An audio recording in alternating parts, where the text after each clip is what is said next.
আসসালামু আলাইকুম, সবাইকে ডাক্তার সবুজ ভেট অ্যান্ড পেট কেয়ারে স্বাগতম। মিউয়ের স্পেইং অপারেশন চলমান, ভিডিওটিতে দেখতে পাচ্ছেন।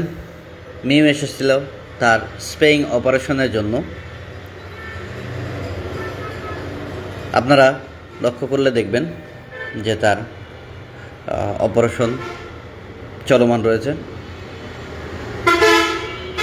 স্পেইং অপারেশন শুধু অনাকাঙ্ক্ষিত বাচ্চা হওয়ায় প্রতিরোধ করে না, বরং জরায়ুর সংক্রমণ যেমন পায়োমেট্রা, ডিম্বাশয়ের বিভিন্ন রোগ এবং স্তন ক্যান্সারের ঝুঁকিও অনেকাংশেই কমিয়ে দেয়।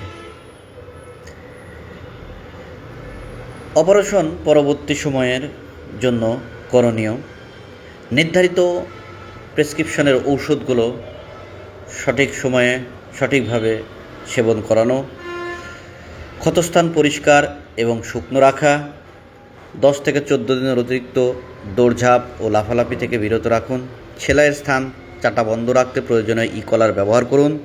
কোনো অস্বাভাবিক লক্ষণ দেখা দিলে দ্রুত চিকিৎসকের পরামর্শ নিন। তাই বিড়াল প্রেমীদের জন্য আহ্বান, আপনার পোষা প্রাণীটিকে সুস্থ রাখতে সঠিক সময়ে স্পেইং করানো প্রতিটি পোষ্য মালিকের দায়িত্বশীল সিদ্ধান্ত।